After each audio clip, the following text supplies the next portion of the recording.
ప్రణాళిక తీసుకొస్తున్నాం, ఒక ఫ్యూచర్ సిటీనే నిర్మించుకుంటున్నాం అధ్యక్ష. దానికోసం ఫ్యూచర్ సిటీ డెవలప్మెంట్ అథారిటీని క్రియేట్ చేసినాం అధ్యక్ష. ఒక ప్రత్యేకమైన ప్రణాళిక ద్వారా నాగార్జున సాగర్ రోడ్ నుంచి శ్రీశైలం రోడ్డు మధ్యలో 56 రెవెన్యూ విలేజ్లు 74 గ్రామాలను ఒక ఫ్యూచర్ సిటీ కింద 1,00,000 పైన ఎకరాలతో ఒక అద్భుతమైన నగరాన్ని ఒకప్పుడు ఎప్పుడో చండీగఢ్ నిర్మించిన ప్రణాళికబద్ధంగా అని చెప్తారు అధ్యక్ష. ఈ దేశంలో మళ్ళీ ఆ తర్వాత ఒక ప్రణాళికబద్ధమైన నగరం రాలేదు. అమరావతిలో వాళ్ళు ఏదో ప్రయత్నం చేశారు, అది ఆగిపోయింది. ఈరోజు మనం ఒక ఫ్యూచర్ సిటీ డెవలప్మెంట్ అథారిటీని క్రియేట్ చేసి ప్రపంచ దేశాలతో పోటీ పడే ఒక గొప్ప నగరంగా నెట్ జీరో సిటీ, కాలుష్యం లేని పర్యావరణ పరిరక్షణతో ఒక సిటీని నిర్మించాలని ఇలా ప్రయత్నం చేస్తే దానికి కాళ్ళు అడ్డం పెడతారు అధ్యక్ష. హెచ్ఎండిఏ చేస్తే దానికి కాళ్ళు అడ్డం పెడతారు అధ్యక్ష. అసలు అంటే ఏది జరగొద్దు అంటారు అధ్యక్ష. నేను ఒకటే మాట అడగదలుచుకున్నా అధ్యక్ష, పరిశ్రమలు రావద్దు, అభివృద్ధి జరగొద్దు, నగరాలు నిర్మించొద్దు, మూసీని ప్రక్షాళన చేయొద్దు, మెట్రో విస్తరించొద్దు, రీజనల్ రింగ్ రోడ్డు ఇవ్వద్దు, రీజనల్ రింగ్ రైలు వద్దు, డ్రై పోర్టు వద్దు, ఆంధ్రప్రదేశ్లో ఉండే పోర్టుకి dedicated national highway, greenfield national highway వద్దు, రైల్వే లైన్ వద్దు, ఏది వద్దు అని అంటే తెలంగాణ రాష్ట్రం దివాలా తీయదా అధ్యక్ష? ప్రతిపక్షంగా వాళ్ళు చెప్పాల్సిన లగచర్లో తమరు అమ్మమ్మ గారు ఊరు అధ్యక్ష, మీకు తెలుసు, పోలేపల్లి ఇవన్నీ తమరు అక్కడనే పెరిగిండ్రు. ఒక 1300 ఎకరాలలో మనం ఒక పారిశ్రామిక వాడం తీసుకొచ్చి మన వెనుకబడిన ప్రాంతంలో వేలాది మంది నిరుద్యోగ యువకులకు, ఆడబిడ్డలకు ఉద్యోగ అవకాశాలని ముఖ్యమంత్రి అయిన నేను, తమరు స్పీకర్ అయినరు, మన ప్రాంతంలో ఒక ప్రాజెక్టు తీసుకుంటే కలెక్టర్లను, అధికారులను బండరాలతో కొట్టిస్తారా అధ్యక్ష? ఇది మంచి పద్ధత? కొట్టినోళ్ళ మీద కేసు పెడితే దాని తప్పు అట్లా ఇది అంటారు. అంటే పోలీసులు ఏం చేస్తారు అధ్యక్ష? కలెక్టర్లను కొట్టొచ్చా? రాళ్లతో సంపమని వీళ్ళ ఆదేశాలు ఇవ్వచ్చా? వాళ్ళ మాజీ ఎమ్మెల్యే గారు సంపూర్ణ వస్తాయని చెప్పింది నిజం కాదా? వాళ్ళ మీద కేసు కడితే దాన్ని తప్పు అంటారు అధ్యక్ష. అంటే రేపు ఒకవేళ మీ మీద దాడులు జరిగితే కూడా కేసులు కట్టొద్దా? ఒకవేళ మీరు ఎక్కడైనా పర్యటనకు పోయినరు, సేమ్ అట్లనే అక్కడ కొంతమంది ప్రజలు మాకు పరిశ్రమలు కావాలి, పరిశ్రమలు పెట్టాలి అడ్డుకుంటున్నందుకు మిమ్మల్ని కూడా బండరాలతో కొడతామని మీ కార్ల మీద బండరాలు ఎత్తేసి మిమ్మల్ని చావు బతుకుల మధ్యలో పరిగెత్తిచ్చాను అనుకో ప్రజలు, అప్పుడు కూడా నేను కేసు పెట్టొద్దా? మరి చెప్పండి ఆ మాట.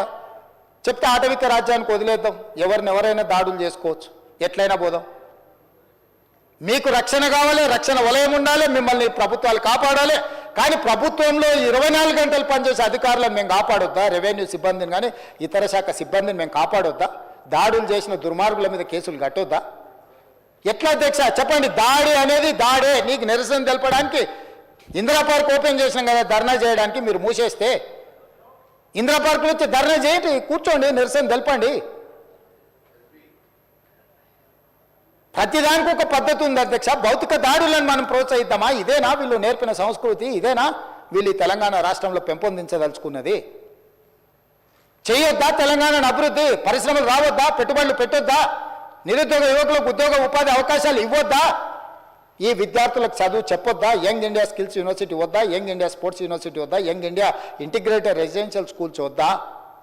ఏం చేయాలో మీరు చెప్పండి అధ్యక్ష. వాళ్ళని చెప్పమని వచ్చి చంద్రశేఖరరావు గారిని రమ్మని పెద్దల్ని నేను మాటిస్తున్న అధ్యక్ష తమ ద్వారా చంద్రశేఖరరావు గారికి, నా సభ్యులందరికీ నేను చెప్తున్నా, వారిని వచ్చి వారి గౌరవానికి భంగం కలిగించము, హుందాగా వ్యవహరిస్తాము, వారి అనుభవాన్ని రంగరించి సలహాలు సూచనలు ఇవ్వమనుండి 100% ఈ ప్రభుత్వం వారు సహేతుకమైన సలహా సూచనలు ఇస్తే పాటించడానికి సిద్ధంగా ఉన్నాము. అనుభవం కలిగినోడు కాబట్టి చెప్పమని ఉండ్రి. నేను ఏది చెప్పను, నువ్వు ఏది చేస్తే దాన్ని చేయని అను కాళ్ళలో కట్టబెడతా, నేను కింద పడేస్తానంటే ఎట్లా అధ్యక్ష? ఏం చేయాలి? నాకున్న పరిష్కారం ఏందో మీరు చెప్పుండ్రు అధ్యక్ష. నాకు కూడా మీరన్న దశాదిశ నిర్దేశం చేయరు. ఇట్లా చేసేటోళ్ళను ఏం చేయాలో ఒకసారి మీరు చూసి. ఈరోజు మనకు అమెరికా, సౌత్ కొరియా నుంచి పర్యటన నుంచి తెచ్చిన పెట్టుబడులే కాదు అధ్యక్ష, ఐటీ దిగ్గజాలైన గూగుల్ కానీ మైక్రోసాఫ్ట్ ఈరోజు వ్యాపారాలను విస్తరించిన అధ్యక్ష. హైదరాబాద్లో ఏఐ ఆధారిత యాక్సిలేటర్ సెంటర్ నెలకొల్పేందుకు గూగుల్ ఒప్పందం చేసుకుంది అధ్యక్ష. మైక్రోసాఫ్ట్ కంపెనీ 15,000 కోట్ల పెట్టుబడులతో రీసెర్చ్ అండ్ డెవలప్మెంట్ హబ్ నెలకొల్పింది అధ్యక్ష. HCL, ఇన్ఫోసిస్, విప్రో కంపెనీలు తమ క్యాంపస్లను విస్తరించాయి. కాగ్నిజెంట్ సంస్థ 15,000 అదనపు ఉద్యోగాలను ఈరోజు చేసింది. FedEx, ZF life tech, Marriott లాంటి పెద్ద కంపెనీలు గ్లోబల్ కేపబిలిటీ సెంటర్లను ఇక్కడ ఏర్పాటు చేస్తున్నాయి.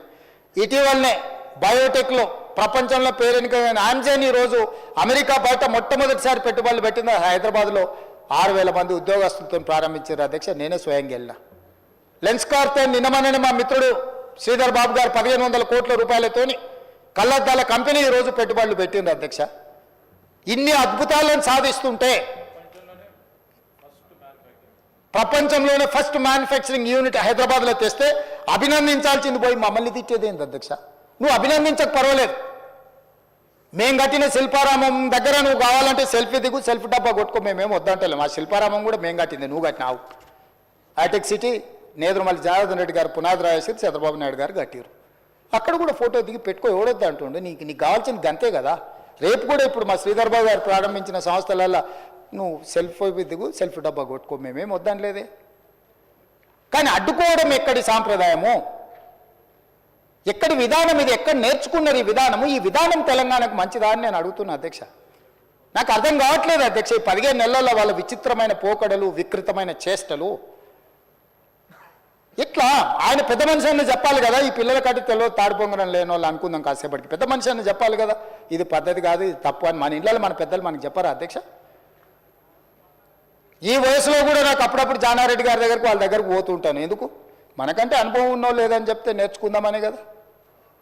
మీ ఇంట్లోనే అనుభవం కలిగిన వాళ్ళు ఉన్నప్పుడు నువ్వు కూర్చోబెట్టి చెప్పొచ్చు కదా చంద్రశేఖరరావు గారు. మేమేం వద్దంటలేమే, చేయమనే అడుగుతున్నాం కదా. అదేవిధంగా అప్పుల గురించి మాట్లాడుతున్నారు అధ్యక్ష. అప్పుల గురించి ఒక మాట చెప్పాలి అధ్యక్ష. తెలంగాణ వచ్చినాక అప్పులు చేసిరని మా బట్టి విక్రమార్క గారు వైట్ పేపర్ రిలీజ్ చేశారు. వైట్ పేపర్ రిలీజ్ చేసిన దాంట్లో 7,71,000 కోట్ల రూపాయల అప్పుల గురించి మాట్లాడారు. అయితే మీరు డిసెంబర్ తర్వాత మీరు చేసిన అప్పులు అందులో కలిపిరు అన్నాడు. నేను మా రామకృష్ణారావు గారిని అడిగిన, ఏంటండి విషయం అని. వారు కంప్లీట్గా లెక్క తీసి నాకు ఒక లెక్క తీసి ఇచ్చారు అధ్యక్ష. ఇది official, on record. If they wanted to challenge, I'm there. నేనున్నా, ఛాలెంజ్. అవుట్ స్టాండింగ్ డెబిట్స్ 1/12/2023 నాటికి అప్పులు 6,69,257 కోట్లు. అదేవిధంగా పెండింగ్ బిల్స్ అంటే ఎంప్లాయీస్వి, క్యాపిటల్ వర్క్స్ అంటే ఇన్ఫ్రాస్ట్రక్చర్ చేసిన వర్కులవి, స్కీమ్స్వి 40,154 కోట్లు. అదేవిధంగా అదర్ పెండింగ్ బిల్స్ అంటే డిస్కామ్స్కి, ఎనర్జీ డ్యూసు, సింగరేణి ఇట్లాంటి సంస్థలలో ప్రభుత్వం, రాష్ట్ర ప్రభుత్వం వాళ్ళ దగ్గర కొన్నది. డిస్కామ్స్ ప్రైవేట్ సంస్థలు లాంటివి, అంటే గవర్నమెంట్కి వాళ్ళు సపరేట్ ఎంటిటీ, కార్పొరేషన్స్. సింగరేణి ఒక కార్పొరేషన్, అది ప్రైవేట్ ఎంటిటీని. అట్లే విధంగా SC/ST సబ్ప్లాన్ బ్యాక్లాగ్ పేమెంట్స్ 1,09,740 కోట్లు. ఇవి మొత్తం కలిపితే చంద్రశేఖరరావు గారు డిసెంబర్ 7, 2023 నాడు అధికారాన్ని బదలాయించిన రోజు 8,19,151 కోటి. ఇది నికరమైన లెక్క. ఇది నేను ఆస్తులు క్రియేట్ చేసినాయని అంటుంటాడు. ఆస్తులతో పాటు ఆ కాంట్రాక్టర్లకు ఇవ్వాల్సిన పేమెంట్లు, కరెంటు బిల్లులు, మిగతా పెండింగ్ పెట్టినవి కూడా అప్పే కదా. బ్యాంకులలో షూరిటీతో తెచ్చిన అప్పు కాదు, ప్రభుత్వం కట్టాల్సిన పెండింగ్ పెట్టి పారిపోయిన అప్పు అధ్యక్ష ఇది. ఇందులో కాంట్రాక్టర్ల బిల్లులునే ఉద్యోగులకు రిటైర్ అయిన వాళ్ళకు వస్తలేవు అంటున్నారు. వాళ్ళు పెట్టిపోయింది అధ్యక్ష. 8,000 కోట్లు వాళ్ళే ఉన్నాయి. రిటైర్డ్ ఉద్యోగస్తులకు ఉన్న పెన్షన్సో లేకపోతే ఇతర 8,000 కోట్లు వాళ్ళు ఇచ్చిపోయిన మోతనే కదా అధ్యక్ష. సో 8,19,151 కోటి ఈరోజు చంద్రశేఖరరావు గారు నాకు ఇచ్చిపోయినారు అధ్యక్ష. ఇంతకుముందు ఆయన 1,00,000 ఎన్నో కోట్లు అన్నాడు. ఎంత అప్పు తెచ్చినా కూడా నేను చెప్తాను. 1,60,000 అన్నాడా? 1,50,000 1,52,000 కోట్లు అన్నాడు కదా అధ్యక్ష. అది తప్పు. ఎంత తెచ్చినామంటే మేము తెచ్చిన అప్పు 1 డిసెంబర్ 2023 నుంచి 28/2/2025. మీడియా మిత్రులు కూడా సావధానంగా వినాలి. 1/12/2023 నుంచి 28/2/2025 మన ఫిబ్రవరి 28 తారీఖు వరకు లెక్క ఇది నేను చెప్పేది. 1,58,041 కోటి అప్పు తెచ్చినాం అధ్యక్ష. నేను, మా ఉప ముఖ్యమంత్రి, మా మంత్రివర్గ సభ్యులం కలిసి మేము తెచ్చిన అప్పు. ఇందులో ప్రిన్సిపల్ అమౌంట్ పెయిడ్ అంటే చంద్రశేఖరరావు గారు చేసి పెట్టిన అప్పుకి మేము చెల్లించింది 88,591 కోటి. మళ్ళీ చెప్తున్నా అధ్యక్ష, చంద్రశేఖరరావు గారు తెచ్చిన అప్పులకు అసలు 88,591 కోటి మేము చెల్లించినాం. అదేవిధంగా మిత్తి 1/12/2023 నుంచి 28/2/2025 వరకు 64,768 కోట్ల రూపాయలు మిత్తి చెల్లించినాం అధ్యక్ష. అసలేమో 88,591 కోట్లు, మిత్తి 64,768 కోట్లు, మొత్తం కలిపి సరాసరి 1,53,359 కోట్లు చంద్రశేఖరరావు గారు చేసిన అప్పుకు అసలు మిత్తి కలిపి 15 నెలల్లో మేము చెల్లించినాం అధ్యక్ష. నికరంగా మేము చేసిన అప్పు 4,682. వారు పెట్టిపోయిన లయబిలిటీని, వారు మాకు అందించిన ఒక జాడ్యాన్ని అప్పులు చెల్లించడం కోసం, అసలు చెల్లించడం కోసం, మిత్తి చెల్లించడం కోసం మళ్ళీ అప్పులు చేసి ఆ అప్పులను చెల్లించాల్సిన పరిస్థితి. ఈరోజు మేము చెల్లించింది పక్కన పెట్టి 1,52,000 కోట్లు అప్పు చేసిండ్రు, లేకపోతే 1,20,000 కోట్లు అప్పు చేసిండ్రు. మా మీద బురద చల్లే ప్రయత్నం చేస్తున్నారు. నీకు కన్ఫ్యూజన్ అక్కర్లేదు హరీష్ రావు గారు, లెక్క పక్కాగా చెప్తున్నా. 1,58,042 కోటి మేము అప్పు చేసినాము. నువ్వు నీ మామగారు చేసిన అప్పుకు అసలు 88,591 కోటి, మిత్తి 64,765 కోట్లు, మొత్తం కలిపి 1,53,359 కోట్ల రూపాయలు మేము చెల్లించినాము. ఇక ఈ రెండు కలిపితే ఒకవేళ నీ వాదననే కరెక్ట్ అయితే, హరీష్ రావు గారి వాదననే మేము చేసిన అప్పు కరెక్ట్ అయితే, ఈరోజు తెలంగాణ అప్పు ఎంత ఉండాలి అధ్యక్ష? మేము చెప్పిన అంటే వాళ్ళ కాంట్రాక్టర్లకు పెండింగ్ పెట్టిపోయింది, వాళ్ళు డిస్కామ్లకు సింగరేణికి పెండింగ్ పెట్టిపోయింది, పక్కన తీస్తే 6,69,257 కోట్లు ప్లస్ మేము చేసిన అప్పు 1,58,041 కోటి కలిపితే తెలంగాణ అప్పు ఎంత ఉండాలి ఈరోజు అంటే 8,27,298 కోట్లు ఉండాలి అధ్యక్ష. కానీ మరి ఈరోజు తెలంగాణ అప్పు ఎంత ఉంది అధ్యక్ష? 7,38,707 కోట్లు ఉంది అధ్యక్ష. ఆయన చేసిన కాంట్రాక్టర్ల బిల్లులు, లేకపోతే డిస్కామ్లు, సింగరేణికి 1,50,000 కోట్లు యాడ్ చేస్తలేము అధ్యక్ష. అప్పులో చేస్తలేము, ఇప్పుడున్న దాంట్లో చేస్తలేము. స్పష్టంగా ఈరోజు మేము చేసిన ప్రతి రూపాయి అప్పు, చంద్రశేఖరరావు గారు చేసిన అప్పుకు, తప్పులకు, ఆయన పరిపాలనలో తప్పులు చేసిండు, దీంట్లో అప్పులు చేసిండు. ఈ అప్పులను తప్పులను సర్దిద్దడానికి 15 నెలలు కాలగర్భంలో కలిసిపోయింది. మేము తెచ్చిన అప్పు మొత్తం ఆయన చేసిన అప్పులకు మిత్తిలకు కట్టడానికి మేము చేసినాం అధ్యక్ష. మేము ఎక్కడ దీన్ని అటుగా ఇటుగా వాడలే. వారు కూర్చుంటే మొత్తం వివరాలు డీటెయిల్గా ఒకరోజు అప్పుల మీదనే చర్చ చేద్దాం అధ్యక్ష. మీరు సమయం ఇవ్వండి, విడగొట్టి మాట్లాడదాం. ఏ సబ్జెక్టుకి ఆ సబ్జెక్టు. వ్యవసాయం ఒకరోజు తీసుకుందాం, మహిళలది ఒకరోజు తీసుకుందాం, నిరుద్యోగ యువకులది ఒకరోజు చర్చ తీసుకుందాం, ఒకరోజు అప్పుల మీద చర్చ తీసుకుందాం. అవసరమైతే రాత్రి 1 వరకు కాదు, తెల్లవారుజాము 4 వరకు కూడా సభ నడుపుదాం అధ్యక్ష, తమరు అనుమతిస్తే. అన్ని డీటెయిల్స్ నేను చెప్తాను అధ్యక్ష. నేను పారదర్శకంగా ఉండదలుచుకున్న అధ్యక్ష. అబద్ధాల పునాదుల మీద రాష్ట్ర ప్రభుత్వాన్ని నేను నడపదలుచుకోలేదు. మేము ఆకాశ సౌదాలు నిర్మించదలుచుకోలేదు. వాస్తవాలను ప్రజలకు చెప్పదలుచుకున్నాం, వాస్తవాలను ప్రజలకు వివరించదలుచుకున్నాం. మేము చేసింది చెప్తాం, చేయండి ఏదని ఉంటే ఏ రకంగా వాటిని చేయడానికి ప్రయత్నం చేస్తాం ప్రజలకు వివరిస్తాం అధ్యక్ష. మా బాసులు ప్రజలే అధ్యక్ష. మా బాసులు ఫామ్ హౌస్లు ఉన్నోళ్ళు కాదు, దొరలమని విర్రవీగటోళ్ళు మా బాసులు కాదు. దళితులు, గిరిజనులు, ఆదివాసులు, తండాలలో, గూడాలలో, మారుమూల పల్లెల్లో ఉన్న బలైన వర్గాలు, మైనారిటీ వర్గాలు మా బాసులు. వాళ్ళకు మేము జవాబుదారీ అధ్యక్ష. వాళ్ళు మా బాసులు, వాళ్ళకి నేను సమాధానం చెప్తా అధ్యక్ష. చిన్న వయసులో నాకు ఒక గొప్ప అవకాశాన్ని ఇచ్చి ఇక్కడ కూర్చోబెట్టిన ప్రజలకు నేను జవాబుదారీ అధ్యక్ష. కానీ అడ్డగోలుగా మాట్లాడుతున్నప్పుడు వాస్తవాలను నేను చెప్పకపోతే ఇది తెలంగాణ సమాజానికి మేలు కాదని ఈరోజు నేను నిర్ణయం తీసుకొని అన్ని వివరాలు బయట పెడుతున్నా అధ్యక్ష. నేను సిద్ధం అధ్యక్ష. చంద్రశేఖరరావు గారు రమ్మని ఉండి, వారంత అనుభవం లేదు, వారంత వయసు లేదు, వాదనలో ఓడించమని ఉండే అధ్యక్ష. ఎన్ని అబద్ధాలు చెప్తాడు ఆయన, చేతనైన అనుభవాలంతా రంగరించి అబద్ధాలు చెప్పమని నాకున్న పరిమితమైన జ్ఞానంతో నేను నిజాలు చెప్తా అధ్యక్ష. చూద్దాం నిజం గెలుస్తుందో అబద్ధం గెలుస్తుందో. వారు అప్పుడప్పుడు వచ్చేసిండు అంటారు. వచ్చేసిండు. కురుక్షేత్రం తెలుసు కదా మహాభారతంలో అధ్యక్ష. కురుక్షేత్ర యుద్ధంలో దుర్యోధనుడు మడుగులో దాక్కున్నాడు అధ్యక్ష. యుద్ధంలో పరిస్థితులను చూసి మడుగులో దాచుకుంటే మడుగులో నుంచి కూడా శ్రీకృష్ణుడు బయటకు రప్పించిండు అధ్యక్ష. దుర్యోధనుడు కూడా అప్పుడు బయటకు వచ్చింది. ఏం జరిగింది? ఓటమి అవమానంతో ఫామ్ హౌస్లో పండుకున్నాయన బయటికి రప్పించే శక్తి మాకు లేదనుకుంటున్నారా అధ్యక్ష? కావాలనుకుంటే ఎప్పుడైనా రప్పిస్తాం అధ్యక్ష. అట్లనే మన రప్పించి కూర్చోబెట్టి. అదేవిధంగా అధ్యక్ష, ప్రజాస్వామ్యం గురించి మాకు చెప్పబోతున్నారు. ఈ దేశ ప్రజలకు స్వతంత్రం కావాలని ప్రజలు అడగకంటే ముందే కాంగ్రెస్ పార్టీ ఆ విధానాన్ని తీసుకొని తెల్ల దొరల మీద పోరాటం చేసి దేశానికి ప్రజాస్వామ్యం తెచ్చింది అధ్యక్ష. తెలంగాణ ప్రజలు తెలంగాణ రాష్ట్రం కోరుకుంటున్నారని సర్వం కోల్పోయి తెలంగాణ రాష్ట్రాన్ని ఇచ్చింది కాంగ్రెస్ పార్టీ అధ్యక్ష.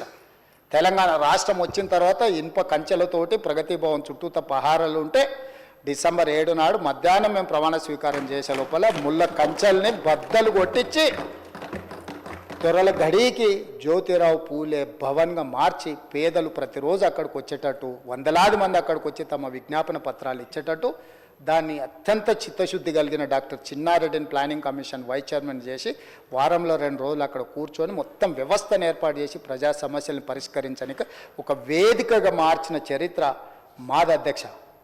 అదేవిధంగా అధ్యక్ష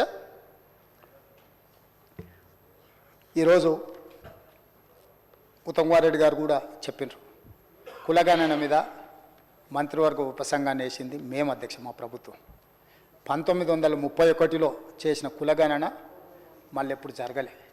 మండల్ కమిషన్ 52% బీసీలను గుర్తించి 27% రిజర్వేషన్లను రికమెండ్ చేస్తే ఆ 27% రిజర్వేషన్లు బలైన వర్గాలకు మొదటిసారి వచ్చింది. మండల్ కమిషన్ కూడా నిర్ధారించింది 52% బీసీల లెక్క. చంద్రశేఖరరావు గారు చేసిన సమగ్ర కుటుంబ సర్వేలో 21% బీసీలు అన్నాడు, 51% బీసీలు అన్నాడు, 18% ఎస్సీలు అన్నాడు, 10% ఎస్టీలు అన్నాడు, 12% మైనారిటీలు అన్నాడు. ఇవన్నీ లెక్క కట్టి ఓసీలు 21-22% చెప్పి మొత్తం ఒక లెక్కేసి 100% అని పెట్టింది. మైనారిటీలకు సపరేట్ లెక్క చూపించలేదు అధ్యక్ష.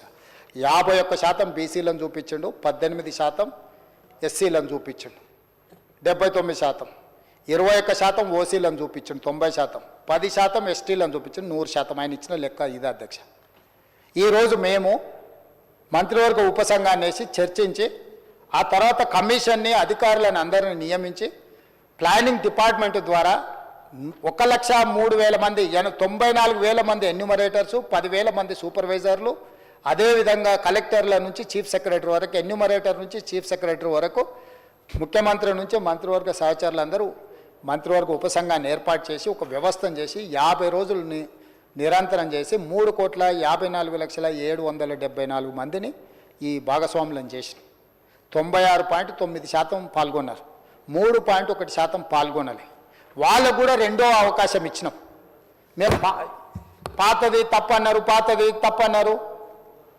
అన్నందుకు ఏలే అధ్యక్ష. 3.1% సర్వేలో పాల్గొనలేదు కాబట్టి రెండో అవకాశం కూడా ఇచ్చాం. అప్పుడేమో ఎన్యూమరేటర్లు ఇంటింటికి వెళ్ళి ఇంటికి స్టిక్కర్ వేసి 150 ఇండ్లకు ఒక్కొక్క ఎన్యూమరేటరు 50 రోజుల్లో 1కి 4 సార్లు పోయినా రోజుకు 8 నుంచి 10 ఇండ్ల కంటే ఎక్కువ చేయొద్దని ఒక పద్ధతి ప్రకారం చేసినాం. అయినా కూడా కొంతమంది వివిధ కారణాల చేత రాకపోతే రెండో అవకాశం ఇచ్చినాం. రెండో అవకాశంలో సాంకేతిక నైపుణ్యాన్ని కూడా క్రోడీకరించినాం. టోల్ ఫ్రీ నెంబర్ ఇచ్చినాం, ఆన్లైన్ ఎన్రోల్మెంట్ చేసినాం, ఇండ్ల కాడికి ప్రభుత్వ కార్యాలయంలో కౌంటర్ పెట్టినాం. టోల్ ఫ్రీ నెంబర్ చేస్తే మీ ఇంటికి అధికారిని పంపిస్తామని చెప్పి అన్ని రకాలుగా చేసినాం. దాని మీద మీరు పబ్లిక్ చేయలేదు డాక్యుమెంట్ అంటాడు. పిచ్చి పట్టిందా అధ్యక్ష? బీఎస్సీకి వచ్చిండు కదా అధ్యక్ష. మీ అధ్యక్షతనే బీఎస్సీలో 17 తారీఖు నాడు కులగణన మీద చర్చ పెట్టాలి, సభలో నిర్ణయం తీసుకోలేదా మంత్రి గారు శ్రీధర్ బాబు గారు? 18 తారీఖు నాడు ఏబిసిడి వర్గీకరణ మీద చేయాలని నిర్ణయం తీసుకోలేదు, ఆల్రెడీ షెడ్యూల్ అయింది కదా. గతంలో సభలో చర్చించిన, సభలో వివరాలు పెట్టినాం. మళ్ళీ ఎంఐఎం నాయకుడు అక్బరుద్దీన్ ఓవైసీ గారు వాటి వివరాలను కూడా సభలో పెట్టండి అంటే ఎస్ డెఫినెట్గా ప్లే చేస్తామన్నాం. 17 తారీఖు నాడు కులగణన మీద, 18 తారీఖు నాడు మాదిగ ఉపకులాల వర్గీకరణ మీద సభలో చర్చ చేయాలని ఆల్రెడీ షెడ్యూల్ అయింది కదా అధ్యక్ష. తమరే రిలీజ్ చేసిరు కదా, మళ్ళీ పెట్టలేదని మాట్లాడతాడు ఏంది అధ్యక్ష? నోరు తెరిస్తే అబద్ధాలేనా? కుటుంబం అంతా అబద్ధాలు చెప్పే బతుకుతారా అధ్యక్ష? పొద్దున్నే అన్నం తింటారా, అబద్ధాలు తింటారా అధ్యక్ష వీళ్ళు? అంటే అబద్ధాల మీద జిఎస్టీ లేదని చెప్పి ఎంతైనా మాట్లాడతారా అధ్యక్ష? ఈసారి కలిసినప్పుడు మా మహేశ్వర్ రెడ్డి గారిని రిక్వెస్ట్ చేస్తున్నాం, మోడీ గారిని అడిగి అబద్ధాల మీద కూడా ట్యాక్స్ పెట్టండి జిఎస్టీ అని చెప్పి అబద్ధాలకు కూడా జిఎస్టీ వేస్తే కానీ వీళ్ళు అబద్ధాలు మానేటట్లేరు అధ్యక్ష. ఎందుకంటే ఇంత అడ్డగోలు అబద్ధాలు ఏంది అధ్యక్ష? ఎక్కడి విధానం ఇది? అందుకే కులగణన మీద, మాదిగ ఉపకులాల వర్గీకరణ మీద, 30-35 సంవత్సరాల వర్గీకరణ మీద, 100 సంవత్సరాల కులగణన మీద ఉన్న సమస్యలకి మా ప్రభుత్వం శాశ్వతమైన పరిష్కారం చూపించింది. అదే విషయాన్ని గవర్నర్ గారు తన ప్రసంగంలో పొందుపరిచిండు అధ్యక్ష. ఆ విషయాలను ప్రస్తావించిండు. ఇదొక గొప్ప విజయము, ఇదొక సామాజిక పరివర్తన. ఇంత గొప్ప సామాజిక పరివర్తనను నిర్వహించే అవకాశం దేవుడు మాకు, మీకు, మనందరికి ఇచ్చినందుకు దేవుడికి కృతజ్ఞతతో మనం ఉండాలి. తెలంగాణ ప్రజలకు మనం కృతజ్ఞతతో ఉండాలి, చిల్లర మల్లర రాజకీయాలు చెయ్యొద్దు. ఇవాళ బలహీన వర్గాల లెక్క ఈ కులగణన సామాజిక ఆర్థిక రాజకీయ కులగణన సర్వే తప్పైతే 42% బీసీల రిజర్వేషన్లు రావు. ఆ 42% బీసీల రిజర్వేషన్లను తిరస్కరించడానికే ఈ లెక్క తప్పు అంటున్నారు. తప్పుడు లెక్క ఉంటే రిజర్వేషన్లు రావు అధ్యక్ష. తప్పుడు లెక్క అని చెప్పడంలో కుట్ర దాగి ఉన్నది. ఇక ఒక ఆయన ఏదో మాట్లాడిండు మీ ఎమ్మెల్సీ అంటుండు, ఆ ఎమ్మెల్సీ మీ గురించి కూడా చాలా మాట్లాడిండు. వాటన్నిటి నిజమైతే ఇది కూడా నిజమని తీసుకుందాం.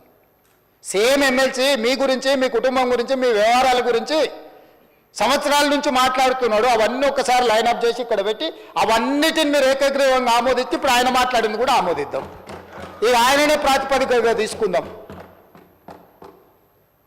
పరిమితమైన సమాచారంతో, పరిమితమైన అవగాహనతో ఎవరైనా మాట్లాడినా బాధ్యత కలిగిన ప్రతిపక్ష నాయకుడిగా చంద్రశేఖరరావు గారు తప్పు ప్రభుత్వం చిత్తశుద్ధితో చేసింది. సరే, మాకేదో భయం ఉండి మేము పాల్గొనలేదు, మా వివరాలు మేము బయటికి చెప్పం, ఎందుకంటే లెక్క తెలిస్తే సమస్య వస్తుందని ఏమన్నా లెక్క పత్రాలు ఆస్తులు ఇవి తెలిస్తే. ఆ రోజు రేవంత్ రెడ్డి గారు వద్దు అన్నారు. ఆ రోజు నువ్వు ఎవరిని నియమించినావు వాడికి తెలియదు, వచ్చినవాడు ఇంటికి వచ్చినవాడు దొంగోడో మంచోడో తెలియదు, ఎవరితో చెప్పించినావు లెక్క చెప్పు.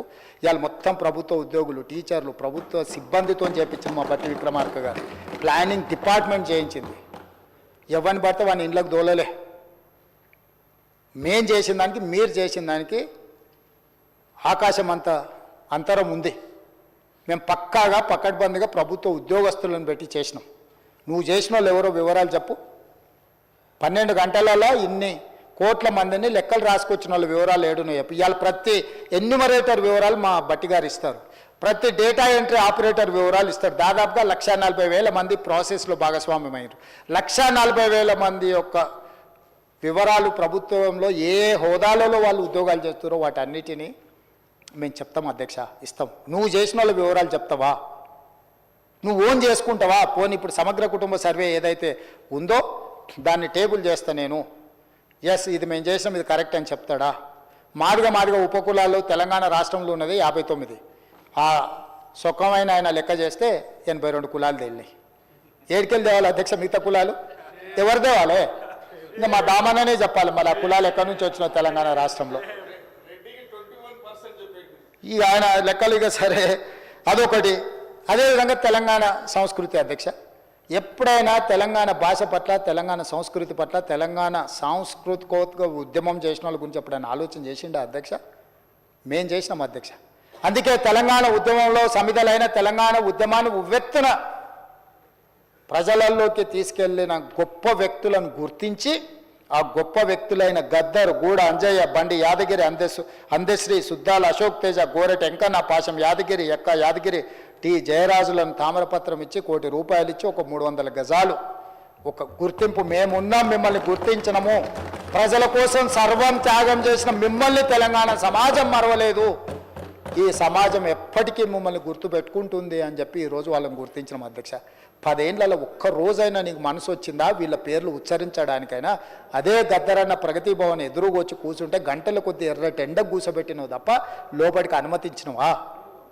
ఇవాళ ఆ గద్దరన్నను తెలంగాణ సమాజ ఉద్ధారకుడి కింద మేము గుర్తించి గద్దర్ అవార్డ్స్ను ప్రకటించిన మా చరిత్రకు నీ చరిత్రకు పోలికేంది, పొంతనేందని నేను అడుగుతున్నా అధ్యక్ష. అదేవిధంగా ఉద్యమంలో అందశ్రీ పాడిన రాసిన గేయం జయ జయ హే తెలంగాణ, తెలంగాణ ఉద్యమాన్ని, తెలంగాణ రాష్ట్రాన్ని సాధించడం ఎంత క్రియాశీలక పాత్ర పోషించింది అధ్యక్ష. 10 సంవత్సరాలు రాష్ట్రీయ గీతంగా ఎందుకు ఆమోదించలేదు అధ్యక్ష వారు పెద్దలు? తెలంగాణ జాతి పట్ల, తెలంగాణ ప్రజల పట్ల, తెలంగాణ కవులు కళాకారుల పట్ల నీ గౌరవమే ఉండుంటే, నిజంగానే తెలంగాణ రక్తం నీలో ప్రవహించి ఉంటే, తెలంగాణ గుండె, తెలంగాణ ప్రజల ప్రతిస్పందన నీ గుండెలో ఉండి ఉంటే, జయ జయ హే తెలంగాణను ఎందుకు రాష్ట్ర గీతంగా నువ్వు తీసుకురాలేదని నేను అడుగుతున్నా అధ్యక్ష. మొదటి సంవత్సరంలోనే జయ జయ హే తెలంగాణను రాష్ట్ర గీతంగా తీసుకొచ్చి అందశ్రీని గౌరవించుకున్న చరిత్ర మాది, మాకు నీకు పోలికేందని నేను అడుగుతున్నా అధ్యక్ష. అదే కాదు అధ్యక్ష, తెలంగాణ తల్లి ఆనాడు తెలుగు తల్లి ఉన్నప్పుడు ఆనాడు మాట్లాడిండు చంద్రశేఖరరావు గారు, ఎవరికి రాయి తల్లి తెలుగు తల్లి అన్నాడైనా మాకు అన్నం పెట్టిందా, మా ఆకలి చూసిందా, మా కడుపు చూసిందా అని. ఆ రోజు గొప్పగా అనిపించింది చంద్రశేఖరరావు గారు తెలంగాణ కోసం సర్వం త్యాగం చేసినట్టే ఉన్నాడు. ఇక చూస్తుంటే మొత్తం బయలుదేరిండు అని తెలుగు తల్లిని తెలంగాణ తల్లి రమా తల్లి తెలుగు తల్లి కాదు అని మాట్లాడినప్పుడు చాలామంది తెలంగాణ ఉద్యమకారులు బాగానే ఉందనుకున్నారు. కానీ 10 సంవత్సరాల తెలంగాణ తల్లిని తెలంగాణ జాతికి ఎందుకు అంకితం చేయలేదు? ప్రజా పరిపాలన జరిగే సచివాలయంలోకి తెలంగాణ తల్లి ఎందుకు రాలేదు అని నేను అడుగుతున్నా అధ్యక్ష. 10 ఏళ్ళు నువ్వు చెయ్యని పనిని ఈనాడు తెలంగాణ తల్లిని డాక్టర్ బాబాసాహెబ్ అంబేద్కర్ సచివాలయం లోపల ప్రతిష్ఠిస్తే నీకెందుకు దుఃఖము, నీకెందుకు బాధ? పల్లెల్లో గూడెల్లో మారుమూల పల్లెల్లో ఉండే తెలంగాణ తల్లి మీ అమ్మ, మా అమ్మ, మా మంత్రులు, మా పేదవాళ్ళ తల్లి ఎట్లుంటుందో చూడంగానే కన్న తల్లిలాగా టీవీతో దర్పంతో తెలంగాణ మట్టి వాసనలు వెదజల్లే తెలంగాణ తల్లిని ప్రతిష్ఠించుకుంటే కూడా మీకు దుఃఖం ఎందుకని నేను అడుగుతున్నా అధ్యక్ష. ఈ తెలంగాణ ప్రజలను ఆశీర్వదించడానికి తెలంగాణ తల్లి ఉండొద్దా? ఒకవేళ ఉండాలనుకుంటే 10 ఏళ్ళు నువ్వు ఎందుకు చేయలేదు? ఆ తెలంగాణ తల్లిని ప్రతిష్ఠించుకున్న విషయాన్ని గవర్నర్ గారు ప్రస్తావిస్తే గవర్నర్ గారి ప్రసంగాన్ని తప్పుబట్టే ఆలోచన ఇదేమైనా మంచిదా అని నేను అడుగుతున్నా అధ్యక్ష. కాలేజీ కళాక్షేత్రం వరంగల్లో మొదలుపెట్టి గాలికి వదిలేస్తే కళాక్షేత్రాన్ని పూర్తి చేసింది మేము కాదా? పొంగులేటి శ్రీనివాసరెడ్డి గారు, సీతక్క గారు, కొండా సురేఖ గారు అడుగుతూ పోయి కూర్చొని ఆ పనిని పూర్తి చేయించింది మేం కాదా? ఇన్ని 15 నెలల్లో ఇన్ని విషయాలలో అభివృద్ధి మేం సాధిస్తే నీకు చెప్పడానికో వినడానికో ఇష్టం లేకపోతే నువ్వు మౌనంగా ఉండు కొంతకాలం. ఒకవేళ మేమేం వద్దంటలేదు, కానీ ఈరోజు ఎందుకు ఈ విధంగా వ్యవహరిస్తున్నాడు చంద్రశేఖరరావు గారి పార్టీ అని నేను అడుగుతున్నా అధ్యక్ష. నేను ఒకటే మాట చెప్పదలుచుకున్నా అధ్యక్ష. ఈ సందర్భంగా గవర్నర్ గారి ప్రసంగం, మా పార్టీ కార్యాచరణ, మా ప్రభుత్వ నిర్ణయాలు, ఏ గవర్నర్ గారి ప్రసంగమైనా అధికారంలో ఉన్న పార్టీ యొక్క ప్రణాళికను వాళ్ళ యొక్క అభివృద్ధి ఆలోచనలనే గవర్నర్ గారి ప్రసంగంలో ఉంటుంది. అందుకే ఏ విషయాలలో మనకు భిన్నాభిప్రాయాలు ఉన్నా గవర్నర్ గారి ప్రసంగం పట్ల భిన్నాభిప్రాయాలు ఉండొద్దు. ఒకవేళ భిన్నాభిప్రాయాలు ఉంటే పరిపాలనపరమైన అంశాలే ఉండాలి తప్ప గవర్నర్ గారిని కించపరిచే విధంగా ఉండకూడదు. ఇది మంచి సాంప్రదాయం కాదు. గవర్నర్ గారు కలిస్తే తప్పు పడతారు, ప్రధానమంత్రిని కలిస్తే తప్పు పడతారు, ఢిల్లీకి వెళ్తే తప్పు పడతారు, భూసేకరణ చేస్తే తప్పు పడతారు, ఉద్యోగ నోటిఫికేషన్లు ఇస్తే తప్పు పడతారు, కొత్త నగరాన్ని నిర్మించుకుంటే తప్పు పడతారు, మూసి ప్రక్షాళన చేస్తే తప్పు పడతారు. ప్రజలందరికీ ఈ ప్రభుత్వం మీద కోపం ఉంది, ఈ ప్రభుత్వం మీద కోపం ఉంది అంటారు. ఎందుకు కోపం ఉంటుంది అధ్యక్ష? ఆడబిడ్డలకు ఎందుకు కోపం ఉంటుంది అధ్యక్ష నా పట్ల? ఈ 15 నెలల్లో ఒక్క రూపాయి కూడా పెట్టకుండా 5,000 కోట్ల రూపాయలు ఆడబిడ్డలకు ఆర్టీసీ బస్సులో ఉచితంగా ప్రయాణం చేసినందుకు, అమ్మవారింటికి వెళ్ళినా అమ్మవారిని దర్శించుకోవాలన్నా ఆర్టీసీ బస్సులో ఉచిత ప్రయాణం కల్పించినందుకు నా పట్ల ఆడబిడ్డల కోపం ఉంటుందా? 1000 ఆర్టీసీ బస్సులు కొని ఆడబిడ్డల్ని కోటీశ్వరులను చేసి వాళ్లను ఆర్థిక స్తోమతతో నిలబెట్టినందుకు ఆడబిడ్డలకు నా మీద కోపం ఉంటుందా? అదాని అంబానీలు చేసే వ్యాపారమైన సోలార్ పవర్ 1000 మెగావాట్ల ఆడబిడ్డలకు ఇచ్చినందుకు నా మీద ఆడబిడ్డల కోపం ఉంటుందా? వాళ్ళ పిల్లలు చదువుకుంటున్న పాఠశాలల్లో అమ్మ ఆదర్శ పాఠశాల పెత్తనం వాళ్ళ చేతికి ఇచ్చినందుకు నా మీద కోపం ఉంటుందా? 200 యూనిట్లు ఉచితంగా కరెంట్ ఇచ్చినందుకు నా మీద కోపం ఉంటుందా? ఆడబిడ్డలకు ఎందుకు నా మీద కోపం ఉంటుంది అధ్యక్ష?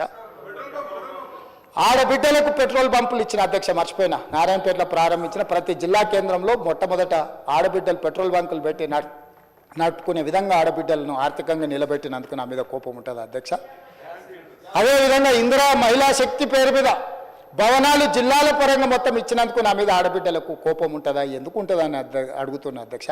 విద్యార్థులు, నిరుద్యోగ యువకులకు నా మీద కోపం ఉందంటున్నారు.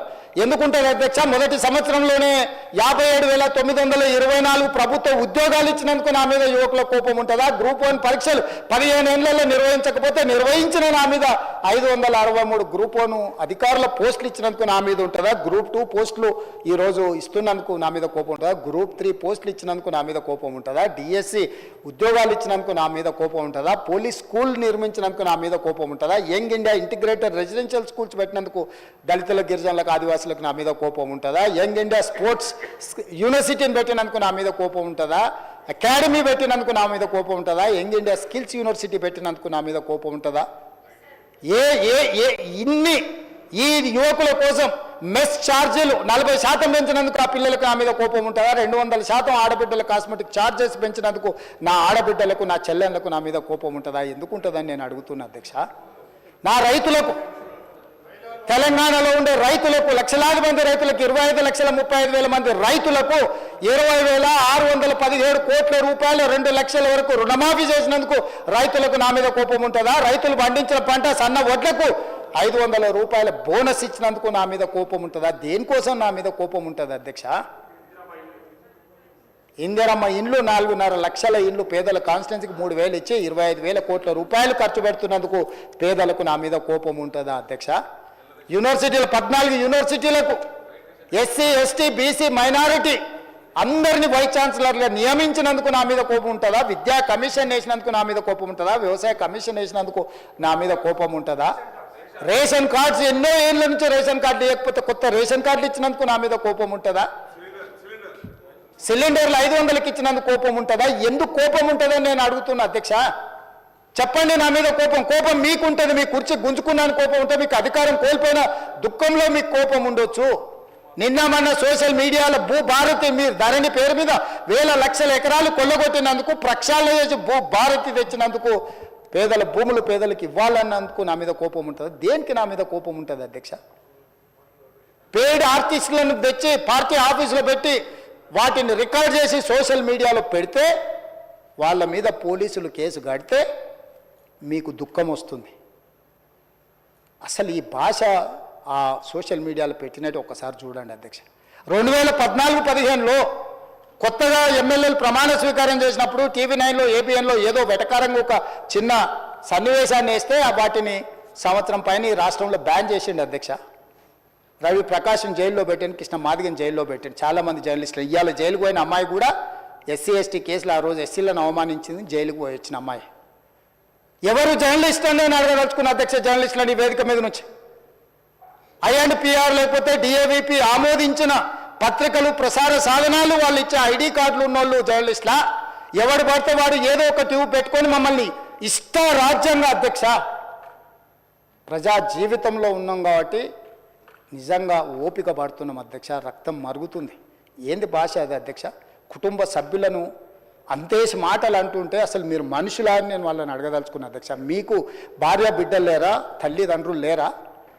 మీ అమ్మనో నీ చెల్లినో నీ భార్యనో ఈ రకంగా మాట్లాడితే నువ్వు ఇంటవా అని నేను అడుగుతున్నా. ట్విట్టర్లో పెట్టినోని, అరెస్టును ఖండించినోని. నా భార్య నా బిడ్డను తిడితే నాకు నొప్పి అవుతుంది, కానీ నీకు ఒక ఆడపిల్లను అవమానిస్తుంటే నీకు నొప్పి కావా? ఏ సంస్కృతిలో ఉన్నారని నేను అడుగుతున్నా అధ్యక్ష. తోడుకలు తీస్తే అధ్యక్ష, ముఖ్యమంత్రిగా చెప్తున్న ఒక్కనొక్కని బట్టలు పదేసి రోడ్డు మీద తిప్పిస్తా అధ్యక్ష. రాజకీయాల ప్రజా జీవితంలో ఉన్నది మేము. విమర్శించండి, విశ్లేషించండి, మా గురించి మాట్లాడండి. ఆడబిడ్డల గురించి, ఇంట్లో ఉన్న ఆడోళ్ళ గురించి మాట్లాడే సంస్కృతి ఎక్కడి నుంచి వచ్చింది అధ్యక్ష? తెలంగాణ సమాజం ఇదేనా? రజాకర్లకు, నిజాంలకు, భూస్వాములకు, పెత్తందారులకు వ్యతిరేకంగా పోరాటం చేసిన స్ఫూర్తి ఓ రామ్జీవ్ గోండు, కొమరం భీమ్, ఓ చాకలి ఐలమ్మ, ఈ ప్రాంతంలో దొడ్డి కొమరయ్య, ఓ సర్దార్ సర్వాయి పాపన్న గౌడు ప్రాతినిధ్యం వహించిన ప్రాంతం ఇది అధ్యక్ష. ఇది ఒక చైతన్యమైన ప్రాంతం. ఈ చైతన్యమైన ప్రాంతంలో ఎదిరించి నిలబడ్డాడు మునగాడు. ఆధిపత్యాలకు వ్యతిరేకంగా నిలబడి కొట్లాడిన గడ్డ ఇది. ఈ సంస్కృతిని మొత్తం సర్వనాశనం చేసి ఒక విష సంస్కృతిని నోటికొచ్చింది మాట్లాడి వాటిని పోస్టు చేయించి ఏం పైశాచిక ఆనందం అని నేను అడుగుతున్నా అధ్యక్ష. వాళ్ళు తిట్టిన తిట్లకు నా పేరు తీసి మీ పేరు రాసుకోండి. మీకు అన్నం తినబుద్ధి అవుతుందేమో నేను చూస్తా. తెలంగాణ రాష్ట్ర ముఖ్యమంత్రి అయితే బలహీనం అయిపోయినట్ట అధ్యక్ష? అట్లా అనుకుంటుర్రా? ఓపిక పట్టిన అధ్యక్ష, నేను మర్యాదకు ఉంటున్నా. మీకు ఎంతమంది ఉన్నారో తెలియదు. నాకు చికాకు వచ్చిందని తెలిస్తే లక్షలాది మంది పిల్లలు రోడ్డు మీదకి వచ్చి బట్టలిప్ప తీసుకొడతారు అధ్యక్ష ఒక్కడినొక్కడిని.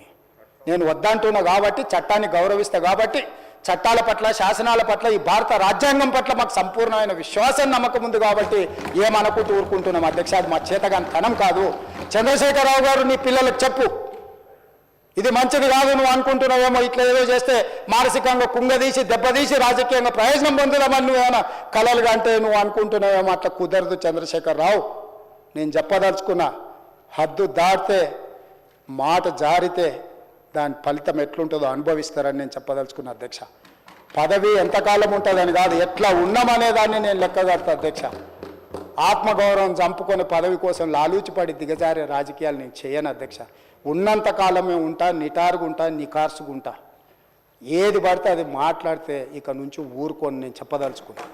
మీరు అనుకుంటున్నాం ఏది పడితే అది బాగా మాట్లాడితే చెల్లిపోద్ది, లేకపోతే కోర్టుకు పోతే బెయిల్ వస్తుంది, లేకపోతే ఈడిపోతే అది వస్తుంది, ఆడిపోతే ఇది వస్తుంది, మానసికంగా మమ్మల్ని దెబ్బతీసి ప్రయోజనం పొందాలని. అవసరమైతే చట్టాన్ని సవరించే పని అని చేస్తాం. ఏం భాష అధ్యక్ష? ఒక్కసారి మీరు చూడండి అధ్యక్ష, ఆడపిల్లలు ఆ రకమైన భాషను వాడి ఆడపిల్లలే వాళ్ళ ప్లాట్ఫామ్లలో పోస్టింగ్ చేస్తే ఇది మంచిదా అధ్యక్ష? ఏం సాంప్రదాయం? తెలంగాణలో ఇట్లాంటి సాంప్రదాయం ఎప్పుడైనా ఉందా అధ్యక్ష? తెలంగాణ ఉద్యమ సందర్భంలో కూడా అంత పెద్ద ఎత్తున భావోద్వేగాలు ఉన్నప్పుడు కూడా ఇలాంటి భాషా ప్రయోగం జరగలేదు అధ్యక్ష. ఇదెక్కడి వింత పోకడలు, పైశాచిక ఆనందం అధ్యక్ష? వీటిని క్షమించే సమస్యనే లేదు అధ్యక్ష. నేను స్పష్టంగా చెప్పదలుచుకున్నా. చంద్రశేఖరరావు గారు వినండి, మీ పిల్లలకు బుద్ధి చెప్పండి. ఇలాంటి సాంప్రదాయం, సంస్కృతి భవిష్యత్ తరాలకు ఇవ్వదలుచుకోలేదు. దీన్ని ఇక్కడనే పాతరేయదలుచుకున్నా. ఉప్పు పాతరేస్తే ఇట్లాంటి సంస్కృతిని మీరు ప్రోత్సహిస్తే ఎవరిని వదలను. ప్రజాస్వామ్యయుతంగా ప్రతిపక్షంగా మీరు మాట్లాడండి, చెప్పండి, విమర్శించండి. దాన్ని సరిదిద్దుకోవడానికి మా ప్రభుత్వం సిద్ధంగా ఉంది, గౌరవిస్తాం. భారతీయ జనతా పార్టీ కూడా మా ప్రతిపక్ష పార్టీ. వాళ్ళ కేంద్రంలో అధికారంలో ఉండరు, ఆ అధికారాన్ని మన రాష్ట్రానికి ఉపయోగించేదానికి చేస్తున్నాం. అందుకే అధ్యక్ష, తమరు కూడా అక్కడి నుంచి ఆదేశాలు ఇవ్వండి. దీని మీద చర్చ జరగాలి. మీడియా మిత్రులకు కూడా నేను అడుగుతున్నా, మీ సంఘాలు ఏవైతున్నాయో సంఘాల నాయకులను కూడా అడుగుతున్నా, ఎవరో జర్నలిస్టులు లిస్ట్ ఇవ్వండి. జర్నలిస్ట్ అనే పదానికి డెఫినేషన్ ఏందో ఇవ్వండి, ఆ లిస్ట్ ఇవ్వండి. ఆ లిస్టులో ఉన్నోళ్ళు ఇట్లా తప్పు చేస్తే ఏం శిక్షిస్తారో మీరు నిర్ణయించండి. ఆ లిస్టులో లేనోడు జర్నలిస్ట్ కాడు, జర్నలిస్టు కానోడిని క్రిమినల్ కిందనే చూస్తాము. ఆ క్రిమినల్స్ని ఎట్లా జవాబు చెప్పాలనో గట్లనే చెప్తాం. ముసుగేసుకొని వస్తే ముసుగు ఊడవికి బట్టలు గుడ్డలు ఊడదీసి కొడతా అని చెప్తున్నా. నేను తమాషా చేయొద్దు. నేను కూడా మనిషిని, నాకు చీమునెత్తురు ఉంది. అన్నిటికీ బరాయించుకుంటే తప్పులని అన్నిటిని మోసుకుంటే ఏదో కుర్చీలు ఉన్నా కాబట్టి ఊరుకుంటా అని ఏమన్నా ఏషాలు వేయదలుచుకోరాం. అన్ని చట్టపరంగానే చేస్తా. చట్టాన్ని పరిధిని నేను దాటను. ప్రతిదానికి ఒక శిక్ష, ఒక విధానం ఉంది. ఏది కూడా పరిధి దాటను, ఎందుకంటే నేను ముఖ్యమంత్రిని. చట్ట పరిధిలోనే అన్ని శిక్షలు ఉంటాయి.